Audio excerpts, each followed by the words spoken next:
बिस्मिल्लाहिर्रहमानिर्रहीम। अस्सलाम वालेकुम नाज़रीन। प्रोग्राम क्रॉस फायर के साथ उमर शरीफ लगारी आज फिर आपकी खिदमत में हाजिर है। नाज़रीन करामी, मैं पिछले 2-3 प्रोग्राम्स में ये बारहा डिस्कस कर चुका हूँ कि जो इत्तेहादी गवर्नमेंट है इसमें बहुत सारे इख्तलाफात आने लगे हैं। ख़ास तौर पे जिस तरीके से मैंने एक चीज़ कही थी कि 18 अक्टूबर को पीपल्स पार्टी जो है वो एक इजलास करने जा रही है जिसमें अहम फैसले मुतवक्के हैं, लेकिन उससे पहले मेरे ख्याल में वफाक में जो है वो पीएम शहबाज शरीफ साहब ने आज मीटिंग बुला ली है और वो मीटिंग हुई है जो बिलावल साहब के साथ और उनके तमाम जो रहनुमा हैं पीपल्स पार्टी के, और उन्होंने आगाह किया है ख़ास तौर पे पंजाब के अंदर जो ख़ास तौर पे मामलात हैं, जो तहफ़्फ़ुज़ात हैं, उन्हें बिलावल साहब के जो बिलावल हाउस है लाहौर के अंदर जो सिक्योरिटी ली गई वो भी सबसे बड़ा मसला है। इस हवाले से प्रोग्राम में आज डिस्कशन करेंगे। दूसरा KPK के हवाले से क्या सूरत हाल है। CM साहब बानी PTI के से मुलाकात करने के लिए इस्लामाबाद पहुँचे, रावलपिंडी, लेकिन मुलाकात ना हो सकी। काबीना की तश्कील में देर हो रही है, ये इस पे भी आज डिस्कशन करेंगे। लेकिन सबसे पहले मैं ज़रा अफ़गानिस्तान के हवाले से थोड़ा सा आगाज़ करते हैं प्रोग्राम का। हमारे साथ स्टूडियो में जनाब मियाँ अब्दुल वहीद साहब हैं, सीनियर तज़क्कार हैं, हमें बाय कॉल ज्वाइन करेंगे जनाब आसिफ बाजवा साहब मुस्लिम लीग नून से, और ब्रिगेडियर रिटायर्ड मुश्ताक साहब हमें ज्वाइन करेंगे पाकिस्तान तहरीक इंसाफ से। मियाँ साहब, सर अफ़गानिस्तान के मामले में सबसे पहले मैं अगर प्रोग्राम का आगाज़ करूं तो एक सीज़ फायर 48 घंटे का कल 6 बजे से आगाज़ हुआ। किस तरीके से देखते हैं इन 48 घंटों को? क्या ये मस्बत रास्ता होगा, क्या ये बरकरार रहेगा? क्योंकि वज़ीर आज़म शहबाज शरीफ साहब ने जो अभी प्रेस कॉन्फ्रेंस की, प्रेस टॉक, उसके अंदर उन्होंने वाज़ेह कहा कि हम तालिबान लोगों के साथ तो हमारी हमदर्दी है और कुर्बत है, लेकिन बिला इश्तियाल फायरिंग, बिला इश्तियाल जो है दहशत गर्दी, ये काबिल बर्दाश्त नहीं है। जनाब इस हवाले से क्या फरमाते हैं सर? बिस्मिल्लाहिर्रहमानिर्रहीम, शुक्रिया आपका। और बात यह है कि शुरू किया जाए ना, कहाँ से पाकिस्तान ने हमेशा अफ़गानिस्तान का साथ दिया है, हमेशा उसकी जंग पाकिस्तान ने लड़ी है, और एक पाकिस्तान ने इतनी बड़ी कुर्बानी दी है कि इस कुरा अर्ज़ में इसकी मिसाल नहीं मिलती।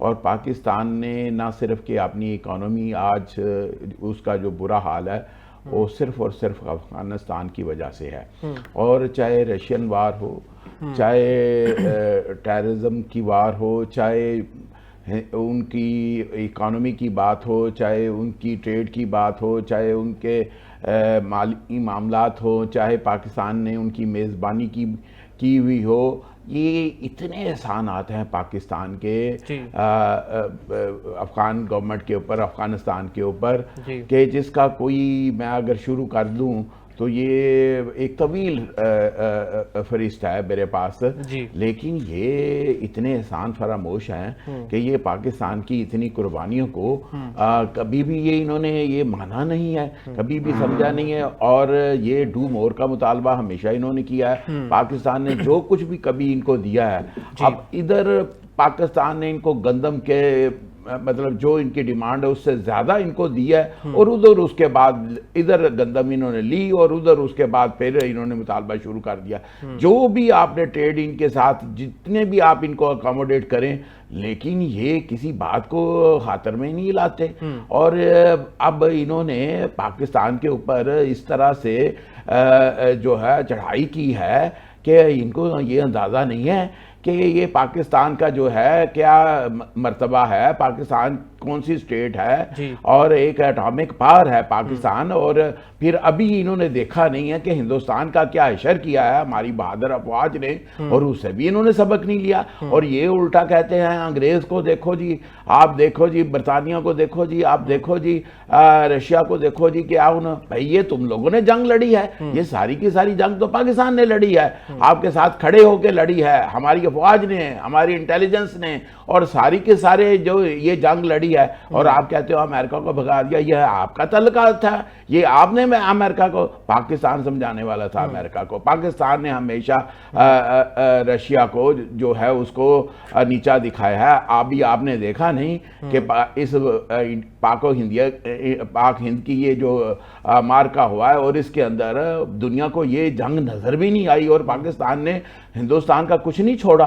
आज वो उठने के काबिल नहीं है कि आपने देखा नहीं है कि वहाँ पे आपने रशिया का S-400 सिस्टम का क्या आपने किया, आपने फ्रांस का क्या आपने किया, आपने इसराइल का क्या असर किया, आपने दीगर ताकतों को किस तरह से आपने नीचा दिखाया और किस तरह से आपकी बहादुर अफवाज ने, और फिर ये धमकियां लगाते हैं। इनको पाकिस्तान को चाहिए इनका एतबार कोई ना करे, पाकिस्तान अपनी स्ट्रेटजी के मुताबिक इस पे काम करे।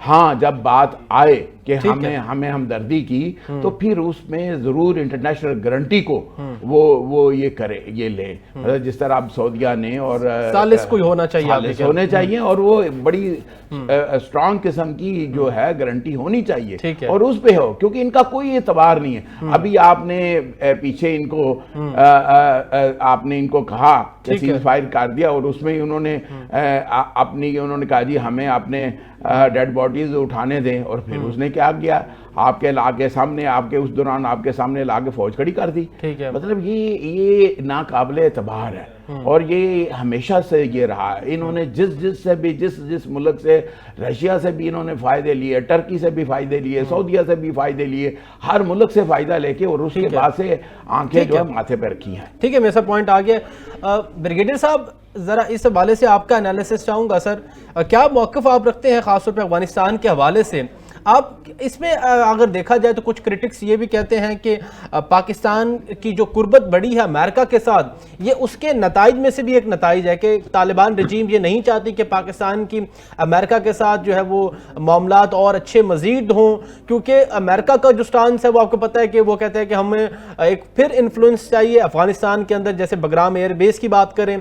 तो इस पर आप क्या समझते हैं? अगर आप किस तरीके से डिप्लोमेसी जो पाकिस्तान की थी अमेरिका के साथ और कुर्बत हमारी बढ़ी है, कुछ क्रिटिक्स ये लिखते हैं कि ये जो बॉर्डर पे सिचुएशन बनी हुई है इस वक्त, ये नताइज हैं इस चीज के कि तालिबान रजीम ये नहीं चाहती कि हमारे मामलात अमेरिका के साथ अच्छे हों। तो आप क्या समझते हैं, आपकी क्या जाती असेसमेंट है इस हवाले से? बिस्मिल्लाहिर्रहमानिर्रहीम जी। यकीनन जो अमेरिकन इंटरेस्ट हैं या उनकी जो पॉलिसी है इस रीजन में, और ख़ास करके जब ट्रंप साहब ने पीछे बयान एक दिया था कि जो बगराम एयर बेस है वो तालिबान हमारे हवाले कर दें जी, और उन्होंने ये भी कहा था कि अगर वो नहीं देंगे तो इसके लिए उनको इसके नताइज या इसके लिए उनको बहुत से मुख्तलिफ किस्म के मुश्किल जो हालात का सामना करना पड़ेगा जी। इस हद तक तो मैं इस बात से इत्तफाक करूंगा कि यस, कि एक ये जो परसेप्शन है कि ये शायद इस वक्त दोबारा रीजन के अंदर जो खास करके हमारे पाकिस्तान के और अफगानिस्तान के जो ताल्लुकात में खराबी है, इसमें किसी न किसी हद तक अमेरिकन इन्फ्लुएंस और उनकी सोच कार फरमा है। ठीक है, लेकिन मैं इससे हट के दो बातें और करना चाहूंगा जी, कि देखें बाहर के ममालिक अगर आपके अपने इरादे ठीक ना हो और आपकी अपनी पॉलिसी ठीक ना हो हमसायों के साथ, तो बाहर के ममालिक यकीनन अपने मफादात के तहफ़्फ़ुज़ के लिए किसी को भी इस्तेमाल कर सकते हैं। ठीक है, सवाल ये पैदा होता है कि हम ये हर दूसरे दिन, खास कर पाकिस्तान और अफगानिस्तान एक नेबर ब्रदरली मुस्लिम कंट्रीज हैं, और हमने खास करके 1979 ऑनवर्ड जब से रशियन इन्वेजन अफगानिस्तान में हुई, उससे लेकर आज तक हमने 4-5 मिलियन तक जो अफगानीज हैं उनको हमने पनाह दी, उनके साथ अच्छा सलूक किया, और बल्कि काफियों ने तो पाकिस्तानी शरीयत ले ली। तो मैं ये समझता हूँ कि हम पाकिस्तानियों की ये तवक्को थी अफगानिस्तान की गवर्नमेंट से, अफगानियों से, चाहे वो तालिबान की शक्ल में हो, वो टीटीपी डेफिनेटली उसका जो माखज़ है या ओरिजिन है वो यकीनन डाउटफुल है और वो बड़ा सस्पिशियस है, और उसने और अब वक्त के साथ साथ ये साबित किया है अपनी एक्टिविटी से। लेकिन मेरी ये ख्वाहिश होगी कि अमेरिका क्या चाहता है, आउटसाइड द रीजन लोग क्या चाहते हैं, उनको चाहने दें। मेरी ये ख्वाहिश होगी कि ये दोनों ममालिक हैं, हमसाए ममालिक हैं, मुसलमान हैं, एक दूसरे के साथ इनका एक ऐसा ताल्लुक है जिसको कभी भी ख़त्म नहीं किया जा सकता। इनको चाहिए, और ख़ास करके मैं समझता हूँ कि काफ़ी अरसे से ये जिम्मेदारी ज़्यादातर इस वक्त अफगान गवर्नमेंट के ऊपर, जो तालिबान की हुकूमत है, उस पर आयद होती है कि वो अपने मुल्क के अंदर से, अपनी सरजमीन से किसी किस्म की दहशत गर्दी पाकिस्तान के ऊपर ना होने दें। जिसके अंदर मैं समझता हूँ जो तालिबान की हुकूमत या जो गवर्नमेंट अफगानिस्तान की थी वो शायद इस अपने वादे को जो दोहा अकॉर्ड की एक्सटेंशन थी उसको पूरा नहीं कर सकी। तो ये जो कुछ भी इस वक्त हो रहा है, अगर आप अमेरिकन इन्फ्लुएंस को, मैं कंक्लूड सिर्फ ये करूंगा कि अगर अमेरिकन इन्फ्लुएंस को आप समझते हैं कि वो है, हो सकता है, मैं उसको और हमें उसको रूल आउट नहीं करना चाहिए। और एक बात यस मैं ये भी कहना चाहूंगा कि हमें कोई ऐसी रीजन में पॉलिसी इख्तियार नहीं करनी चाहिए जिससे ये नजर आए कि अमेरिका का जो एजेंडा है उसको हम पूरा करने की कोशिश कर रहे हैं। We have done enough of it right from 1979 onward, और सिवाय तबाही और बर्बादी के और जो भी मसाइल इस रीजन में हैं उसको हम आज भुगत रहे हैं। हमें उस तरफ नहीं जाना चाहिए और हमें कोशिश करनी चाहिए, और ये अफगान गवर्नमेंट को भी सोचना चाहिए। आपका पॉइंट इस पे आ गया है। बाजवा साहब, इस हवाले से आपका क्या मौक़िफ़ होगा? जैसे ब्रिगेडियर साहब फरमा रहे हैं कि इसमें तो कोई दो राय नहीं है कि हमें बहुत सारी ऐसी जो है वो हालत हाल हमारी बॉर्डर्स पे या बलूचिस्तान की बात करें, KPK की बात करें, तो बहुत सारे हमें एट्रॉसिटीज़ वहाँ पे देखने को मिली।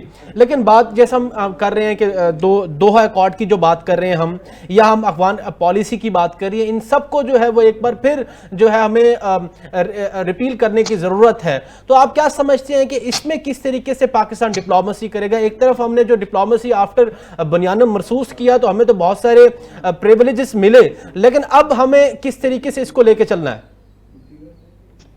बिस्मिल्लाहिर्रहमानिर्रहीम। आपका बहुत शुक्रिया, आपने मुझे वक्त दिया। जनाब, गुजारिश ये है कि इस वक्त जो रजीम है जी अफगानिस्तान में जी, वो इंडिया की सपोर्ट पे, इंडिया के कहने के ऊपर पाकिस्तान में बिलखसूस KP में और बलूचिस्तान में वो एक प्रॉक्सी वार जो है वो कर रहे हैं। ठीक है।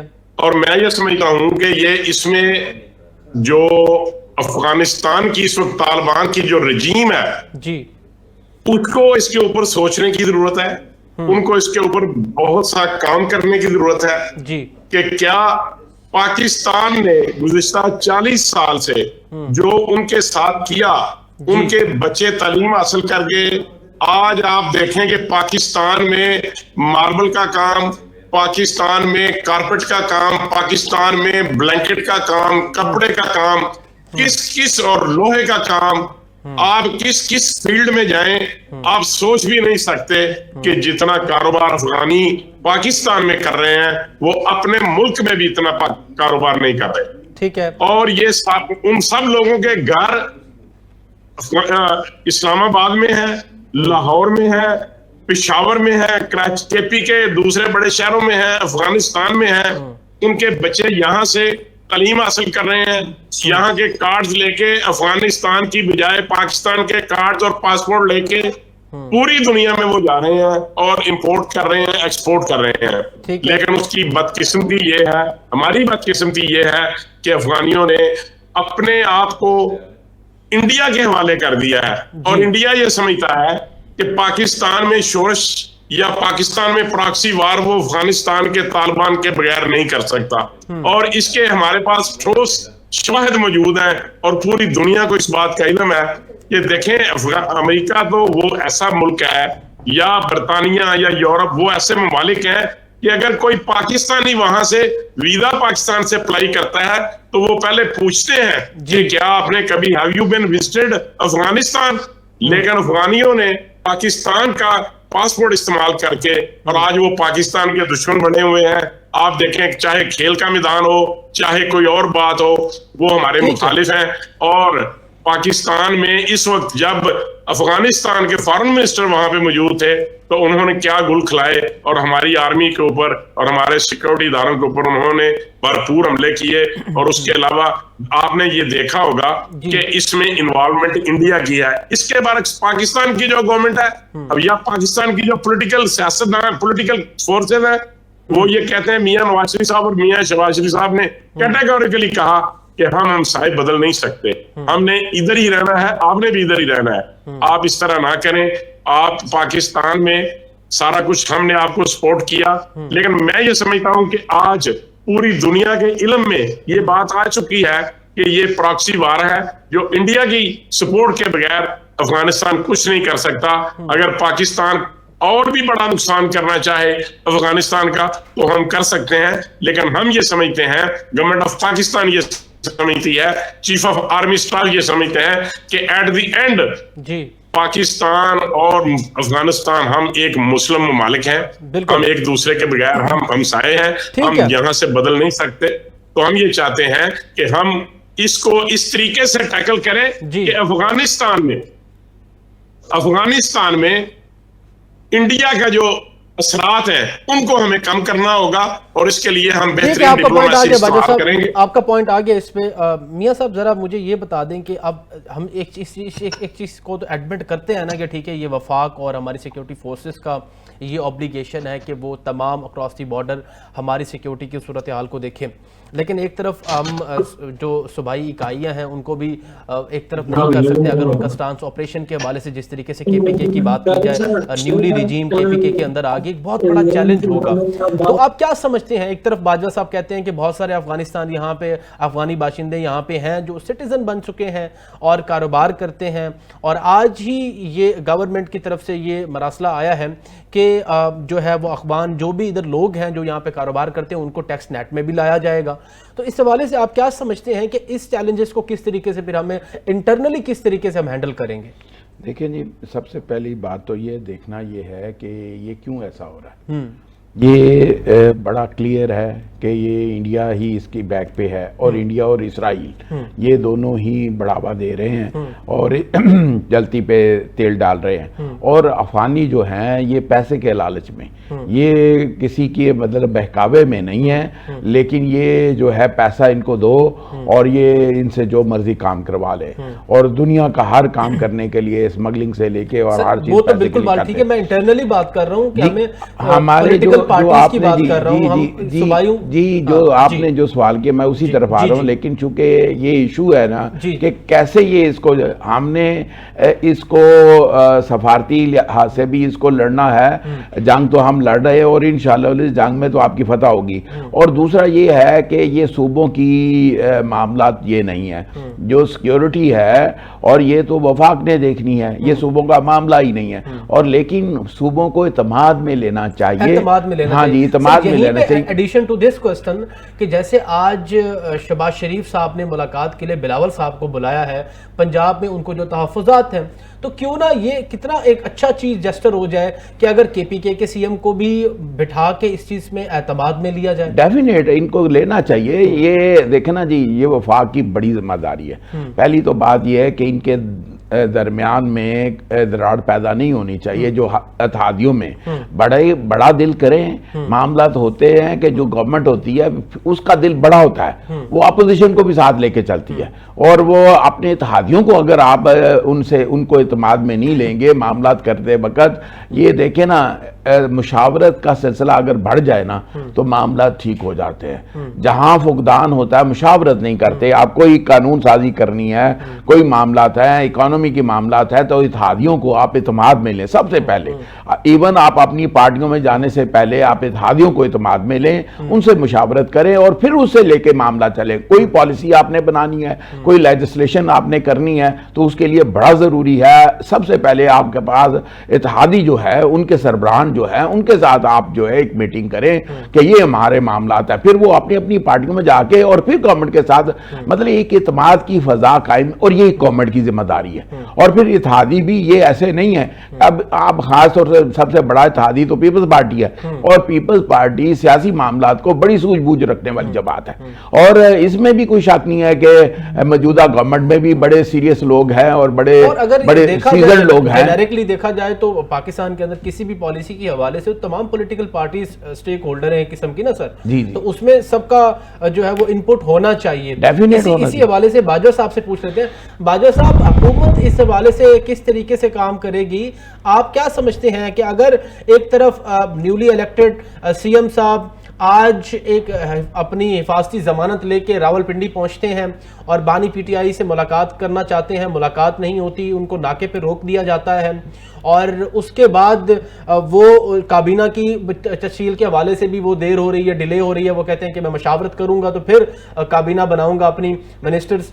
तो आप क्या समझते हैं ये चीज़ें ऐसे हर्डल्स क्रिएट करके तो उनको इस तरफ नहीं ले जाएगा कि वो फिर एंटी गवर्नमेंट नैरेटिव लेके बैठे रहेंगे? इससे अच्छा हो कि उनको एक ऐसा कोई आप जेस्टर दिखाएं कि वो भी एक मस्बत रास्ता इख्तियार करें, क्योंकि बानी पीटीआई साहब का भी ये स्टांस था कि मुझे पैरोल पे आप जो है वो रिहा करें, मैं अफगानिस्तान के मामलात को भी देखता हूं। उन्होंने भी एक ऑफर कराई। बाजा साहब का माइक जो है, पहली बात तो सर ये है कि जो मेरे भाई फरमा रहे थे जी कि हमें इत्तेहादी जमातों को साथ लेके चलना चाहिए, ये बात आपकी बिल्कुल दुरुस्त है जी। और इस वक्त पाकिस्तान पीपल्स पार्टी और सर मैं वो इत्तेहादी पे आता हूं अगले चंक में, इस हवाले से जो पाकिस्तान तहरीक इंसाफ के हवाले से बताइएगा। चले मैं पाकिस्तान तहरीक इंसाफ की बात कर लेता हूँ। देखिए पहली बात यह है सर कि जब से पाकिस्तान तहरीक इंसाफ के नए सीएम साहब ने जो इलेक्ट हो चुके हैं, उन्होंने आपने सुना होगा उनकी पहली स्पीच जो थी वो किस कदर एक जो थ्रेटनिंग उनका व्यू था वो आपके सामने है, नंबर 1। नंबर 2 दूसरी बात यह है कि जो बानी पीटीआई हैं वो कभी भी मुज़ाकरात की बात नहीं करते। अगर उन्होंने कभी मुज़ाकरात की बात की है तो फिर उन्होंने उससे डिसोन किया है। नंबर 2। नंबर 3 हमें इस बात से कोई इनकार नहीं है कि बानी पीटीआई से किसी की मुलाकात नहीं होनी चाहिए या होनी चाहिए। देखें वो एक कैदी हैं, सजा याफ्ता कैदी हैं और जो शेड्यूल है, जो जेल मैनुअल है उसमें बानी पीटीआई को हफ्ते में 1 दिन दिया जाता है। जिसमें आप माहिर कानून भी हैं और आप इस चीज को समझते हैं, क्या एक सीएम को इम्यूनिटी हासिल नहीं है कि अगर वो अपने पार्टी के जो है वो जो पैटर्न इन चीफ जिनको कहा हुआ है उन्होंने, उनसे अगर मिलना चाहते हैं, मशावरत करना चाहते हैं? मैं देखिए बिल्कुल आपकी बात मैं आपकी बात से एग्री करता हूं, आपकी बात से एग्री करता हूं, लेकिन मैं ये अर्ज करूं कि जो जेल मैनुअल है उसके मुताबिक बानी पीटीआई ने लोगों को इस बात का इल्म नहीं है। मैं आपके तौर से ये अर्ज करना चाहूंगा, ये बावर कराना चाहूंगा कि बानी पीटीआई साहब जो हैं वो बाहर के लोगों की ख्वाहिश पे मुलाकात नहीं करते। वो कहते हैं कि मैं अंदर से लिस्ट भिजवाऊंगा और जो उस लिस्ट में बंदा बाहर आया होगा उसको आप मुझसे मिलवाएं, चाहे कोई भी हो। मैं किसी की ख्वाहिश के ऊपर मुलाकात नहीं करना चाहता। वो अंदर से लिस्ट भिजवाते हैं। सर आपको इस चीज का अंदाजा है कि जनाब सीएम साहब का, सुहेल अफरीदी साहब का वजीर आजम से राब्ता हुआ है और उन्होंने डायरेक्ट उनसे गुजारिश की है कि मेरी मुलाकात कराई जाए। मुबारकबाद तो वजीर आजम साहब ने दे दी लेकिन मुलाकात ना हो सकी। मैं आपकी तरफ आता हूं इस पे ब्रिगेडियर साहब का भी स्टांस ले लेते हैं। ब्रिगेडियर साहब, सर जैसे बाजवा साहब जो ग्राउंड्स बता रहे हैं, डिफेंड कर रहे हैं जिस तरीके से, क्या वो रीजनेबल है ग्राउंड्स के जेल मैनुअल वाली बातें वो वहीं पुरानी टिपिकल, इस हवाले से आप क्या फरमाते हैं सर? देखिए मैं बाजवा साहब माहिर कानून भी हैं और माशाल्लाह मेरे लिए बड़े रिस्पेक्टेबल हैं जी। कौन से कानून और कौन से जेल मैनुअल की बात आप कर रहे हैं जी? कानून की और जेल मैनुअल तो उसमें बड़ी छोटी सी बात है। यहाँ तो आइन और कानून की धज्जियां उखेड़ के रख दी गई हैं और ये सबक बढ़ाया जा रहा है। जेल मैनुअल तो बड़ी बात की बात है। वो तो जिस लेवल पे बनता है, आप सुबह कुछ होगा, शाम को कुछ होगा, आप इस बात को छोड़ दें। मैं सिर्फ एक गुजारिश करना चाहूंगा, हाई कोर्ट के रिपीटेड ऑर्डर थे, मैं दोबारा गुजारिश करता हूँ, रिपीटेड ऑर्डर्स हाई कोर्ट के हैं। एक आईनी अदालत होती है, उसके जो ऑर्डर्स हैं इमरान खान के साथ मिलने के जूते की नोक पे रखा गया है। इस चैप्टर को यहाँ पे क्लोज करता हूँ, मैं मजीद डिस्कशन नहीं करूंगा। मैं थोड़ी सी बात फिर वापस अफगानिस्तान में 3-4 मामलात की मैं तरफ बात करना चाहूंगा। देखें जो पाकिस्तान में और इस रीजन में जो आज हालात मौजूद हैं जी, ये कोई ओवरनाइट पैदा नहीं हुए हैं। ये तसलसल है 1970 1980 की पॉलिसी ऑनवर्ड जो हमने की है। मेरे चंद एक सवालात हैं, जब आपने अफगान रेफ्यूजीज को सारे पाकिस्तान में यहाँ पे फैलाया था। ब्रिगेडियर साहब आपका इस हवाले मैं सर आपका पॉइंट आ गया। मैं थोड़ा सा ये बहुत जरूरी है जानना अवाम के लिए भी और ऑडियंस के लिए भी। कीजिएगा काइंडली सर ये जानना जरूरी है, बहुत जरूरी है। मैं बताना कोशिश ये कर रहा हूं आपसे गुजारिश करने की कि देखें जो पॉलिसियां बन रही हैं, आप हर 5वें दिन तो एक पॉलिसी तब्दील कर देते हैं। आज बेशक मैं ये मानता हूं कि जितने भी अफगान रेफ्यूजीज हैं they should go back to their own land, इसमें कोई दूसरी राय नहीं है। सब पॉलिसी का जो इशू है ना, ये थोड़ा वास्ट इशू है। मैं ब्रेक के बाद इसी से आपके साथ जो है स्टार्ट करता हूं। नाज़रीन छोटी सी ब्रेक के बाद फिर हाजिर होते हैं। विल बी राइट बैक इंशाल्लाह।